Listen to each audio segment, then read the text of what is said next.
Imagine a world where every purchase you make, every brand you choose, every leisure activity you pursue isn't just a non-random act, but a predictable outcome governed by deeply rooted behavioral principles. What if understanding these principles could unlock the very nature of consumer choice?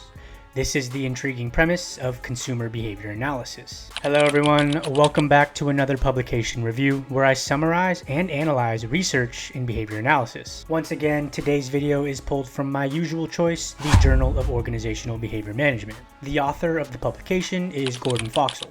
Hopefully I pronounced that correctly. But in his publication, he creates an invitation for his readers to learn about consumer behavior analysis, which he also refers to as CBA. In fact, the exact title of the article is Invitation to Consumer Behavior Analysis. With that said, if you haven't seen any previous article reviews on this channel, just know that they are essays written by me, but I don't use my own voice, so I can keep it professional, consistent, and designed for learning. I am human, so I may make mistakes when reviewing these articles, so I invite anyone to comment their perspective down below. This way, a positive community is built around learning and understanding research together. If you do not know me already, I am Troy.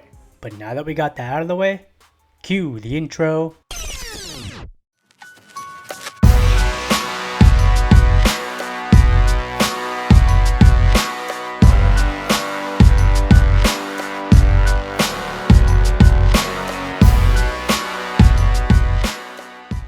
The field of consumer behavior analysis, also called CBA, offers a powerful lens through which to examine why we buy what we buy. It is defined as the application of behavioral economics to the realm of human consumer choice, especially within advanced marketing-oriented economies. While traditional consumer research has heavily relied on cognitive explanations, CBA seeks to bring the insights of behaviorism, which have often been neglected, to the forefront of understanding consumer decisions. By combining the rigorous methods of operant conditioning with experimental economics, CBA aims to illuminate aspects of consumer choice that cognitive psychology might overlook, such as gambling, addiction, and health-related behaviors, alongside more routine actions like product and brand selection. It further enriches this interdisciplinary approach by incorporating the contextual framework of consumer decision-making in real-world marketing environments. At the heart of CBA lies the behavioral perspective model, also known as BPM. The original goal of the CBA research program was not to entirely replace existing paradigms, but rather to rigorously test the feasibility of a model based on consumer choice and radical behaviorism. Before we get back to the video, a quick word from today's sponsor. Is your team's performance not up to par? Or do you host a professional conference and are looking for someone with expertise and a large network to speak? If so, I have someone who might be the perfect fit, Dr. Pauly, a Wall Street Journal and USA Today best author.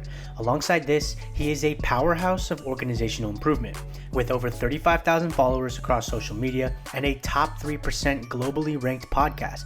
Dr. Pauly's insights into leadership and performance are not just influential, they are proven. He is a renowned figure in behavior science and brings a wealth of knowledge and practical techniques straight to your door. He specializes in turning potential into peak performance. Dr. Pauly's methods are not just theory, they're about real-world results. So why settle for mediocrity when excellence is within reach? His engaging keynotes and comprehensive training gigs are specifically tailored to inspire change, foster development, and promote a culture of continuous improvement. Click on the link in the description to book an appointment with Dr. Pauly for your next keynote or training event and witness the phenomenal transformation that awaits. It's time to get back to the video, and thank you, Dr. Pauly, for sponsoring today's video.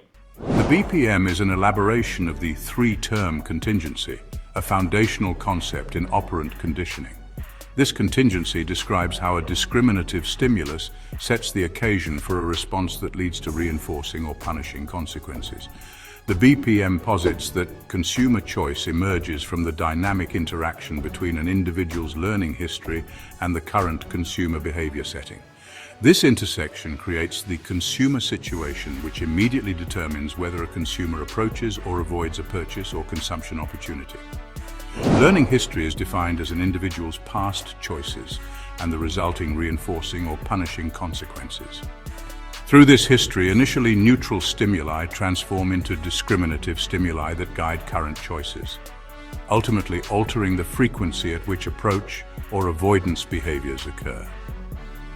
The consumer behavior setting is defined as the antecedent stimulus conditions present during consumption. The BPM integrates discriminative stimuli and motivating operations through the concept of behavior setting scope. This scope indicates the extent to which a setting encourages or inhibits predicted behaviors. Settings can range from relatively closed, like waiting in line at a bank, where behavior is highly constrained and deviations are likely to be punished, to open, such as a bar, where a wider variety of behaviors and choices are encouraged and leaving is easier. The BPM categorizes the consequences of economic behavior into three main types.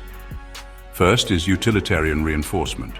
These are the functional, direct, economic or technical benefits derived from owning or consuming a product or service. For example, the primary utilitarian benefit of a car is transportation. Second is informational reinforcement. These stem from symbolic outcomes, primarily performance feedback, and are often social in nature. This includes benefits like prestige, status, or self-esteem generated by ownership or consumption. A Porsche, for instance, provides not only transportation, but also social esteem and self-esteem. For example, the girl you have a crush on is super impressed by your Porsche, making the reason for purchase less about transportation and more about socially mediated reinforcement. Third and last is aversive, punishing consequences. These are the costs associated with purchase and consumption, which can also be either utilitarian or symbolic. Crucially, most products and services combine both utilitarian and symbolic elements. The BPM leverages these patterns of reinforcement, which are varying levels of utilitarian and informational reinforcement. These patterns act similarly to schedules of reinforcement, but are specific to CBA to allow for the development of broad operant classes. When combined with the behavior setting scope, the operant classes form an 8-fold BPM contingency matrix, providing a comprehensive functional analysis of consumer behavior. The BPM has moved beyond being just an interpretive framework to undergo rigorous empirical testing. For example, emotional responses have been studied. Studies have successfully predicted consumers' emotional responses such as pleasure, arousal, and dominance in retail settings based on the BPM's variables. Higher utilitarian reinforcement correlated with pleasure, greater informational reinforcement with arousal, and more open settings with dominance, confirming the model's predictive utility for consumer behavior. Furthermore, matching and maximization have been a key area of study. This area incorporates matching law, which describes how responses are distributed in proportion to reinforcer magnitude. This highlights the unique complexities introduced by the marketing context, where branding attempts to reduce perceived substitutability by altering value based on social or psychological significance. Another area of research is consumer demand analysis. The BPM has also been used to analyze consumer demand, investigating how patterns of reinforcement influence sensitivity to price changes.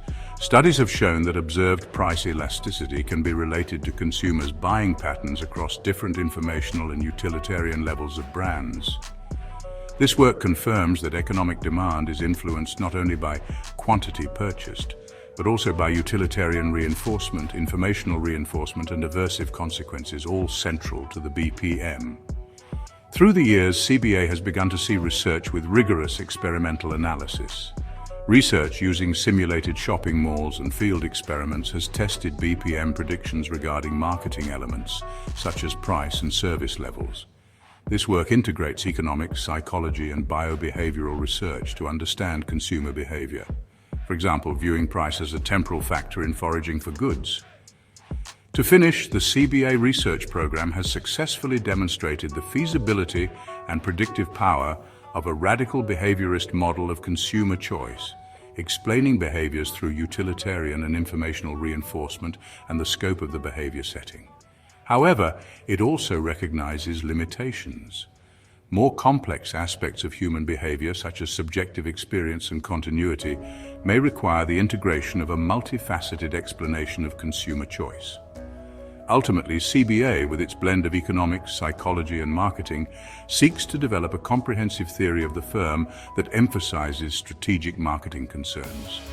By understanding the intricate interplay of our learning history, the environments we inhabit, and the diverse reinforcers we seek, consumer behavior analysis offers a profound understanding of consumer choice. It's a continuous journey of discovery, promising deeper insights into the economic decisions that shape our lives and the strategies that influence them. My name is Troy, everyone. Thanks for watching. If you liked today's video, please smash the like button, subscribe to help the channel, and turn on notifications by hitting the bell so you never miss a video. Before I end today's video, I want to remind everyone that I am donating 10% of my 2025 YouTube earnings to Special Olympics Nevada.